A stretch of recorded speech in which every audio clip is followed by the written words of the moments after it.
I want to share a little spoken word I wrote. Who's enjoyed 2020? Yeah. Who's enjoyed it? Yeah. I'm gonna tell y'all. You wanna know how I ended 2020? With a big bang. So let me explain that for y'all. It was December 31st, 2020. The last day of the worst year, many would say. You know, that was the year that COVID hit. It was the year that protests went crazy. It's the year that everything went off. As we talk about this day, December 31st, 2020, I was leaving my parents' house on my way to a Bible study. And my dad said, don't leave. My dad said, don't leave. And I said, nah, it's all right, I'll make it. It's all right, I'll make it to the house. You know, but as I was leaving, my dad told me, just stay here. Please, I beg you, just stay. I told my dad, no, Dad, it's okay, I got this. And as I left my parents' house, all I could remember was taking the first left. And then everything else went blank. All that happens after is I feel a thud, then an initial spin, and then I open my eyes. And as I open my eyes, I notice that the steering wheel column and the left side of my vehicle, both airbags were deflated. So I ran out of my car and I called my mom and I said, Mom, I just got into an accident. And as I'm doing that and calling 911, all that was going through my head was, what just happened? But it wasn't until the next day that I realized what happened. The next day I'm in the shower, and as I'm in the shower, the song came on that many of y'all may know. It goes something like this. It may look like I'm surrounded, but I'm surrounded by you. And as that song came on, all that was going through my head was, I saw my car spinning from bird's eye view. Seeing my car spinning and spinning, how do I remember that? I don't remember my car spinning, but what God told me was, I was surrounding you. I kept you safe, because after that accident, I had to go to the hospital. And as I went to the hospital, you know, they had to cut off my class ring. The ring that everyone senior year is excited to have. And as they cut that off, they noticed it was a fractured finger. Now, explain this. If it wasn't God, then why am I still alive? If it wasn't God, then after you see the pictures and after you see the videos, then why is it that I'm still alive? Why is it that I didn't get anything worse than just a fractured finger? You know, so I want to encourage y'all today. So y'all could understand something, so y'all could realize something. Is that God saved my life that day. God saved my life. It is because of God that I'm able to stand in front. It's because of God that I'm able to tell you guys, you know, God's gonna wake you up. God will wake you up. But what God told me was, it is your time.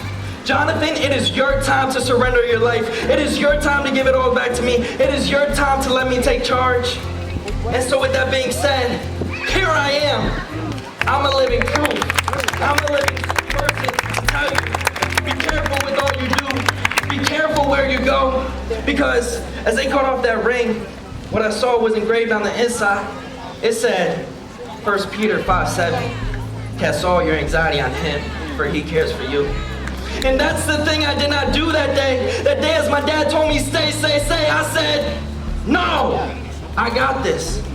Then I got into my car and left, and maybe I was going to a Bible study, but I wasn't clear in my head. I had all this going on. Instead of casting it all onto him, I didn't, and I held it all in. But see, God opened up and told me, look, if only you surrendered, if only you cast all your anxiety on me, if only you gave it all to me, maybe this wouldn't have happened. Maybe this wouldn't have had to happen. But God said, guess what? This happened because I had to wake you up. This happened because I had to tell you that I will always surround you. I will always protect you. I will always love you. So why do you keep trying to live your life your way instead of my way? Why do you keep trying to be your own God when I am your God? When I am your creator? When I am your lover? I'm your king. I'm your father. I'm the one that created you.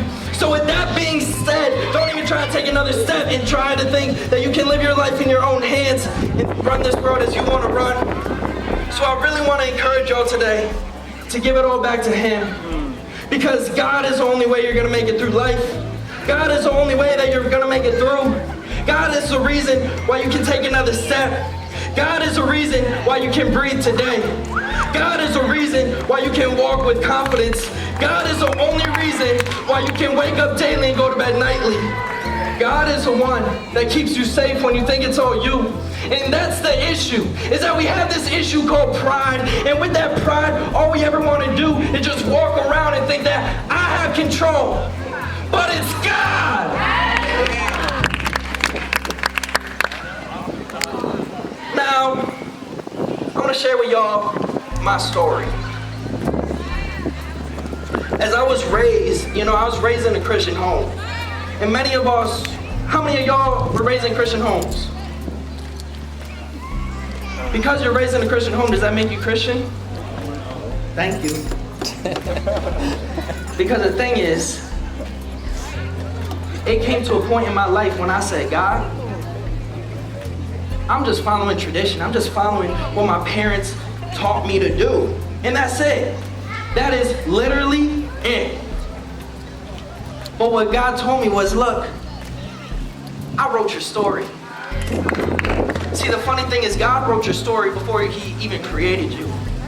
So while I was backstage, I'm praying and I'm like, God, this is your story. This is literally your story. So I'm coming here to tell people your story, not mine. So with that being said, when I was growing up, I got bullied a lot. Kids would call me gay, they call me stupid, they call me ugly, they call me every other name. And it was hard because I felt like I always had to keep it in. I was raised, wasn't gonna share this, but, so I'm half Puerto Rican, half white. And for a lot of y'all may know, you gotta hold in your feelings. You gotta man up, right? That's the way we're raised. And that's what I did. And so every single day as I'm getting bullied, one day I came home and I got into the stupidest, silliest fight with my sister. And that was it. So I ran to the bathroom and I locked myself in the bathroom and I put a towel over my head and I started crying to God and I said, God, if you're real, save me. God, if you love me, save me. God, if I matter to you, save me. Now, that bathroom door was locked. And I can guarantee you and promise you that door was locked when I walked in. I did that door unlocked and my sister walked in. She's like, what's going on? And it hit, man, it hit. And right then and there in that moment, I was like, it was God. It was God. There is literally no other explanation. But God saved my life from suicide. It was because of God that I'm here. Because of God that y'all are here. Y'all didn't just walk here. Y'all didn't just drive here. Y'all didn't just, how'd you hear about it? Someone had to tell you. How did the event come about? Someone had to put it on someone's heart. In other words, God had to put it on someone's heart, right? So, I'm going to end quickly with this. Can everyone stand up for me real quick? It's awesome that Pastor Person was praying. Pray for our government because God gave me this morning as I was getting ready to come. He said, our government's failing. Our government's failing. In the Bible, who called the kings to be kings? God did. But the issue is that we've taken this government in control in our own hands instead of following God. And so with that being said, guess what? Other kings. So I want y'all to raise your hand with me. Raise your fist in the air. And shout it. Rise up, King. Rise up, King. Let's do it. Because guess what? God created every single one of you as a king and a queen. He said we are his bride, and so if we're his bride, right? We're an heir to the throne, and being an heir to the throne, if the throne is God's throne, which he's the king, we're the heir to the throne, so what does that make us? His kings and queens. Thank you, guys. See how great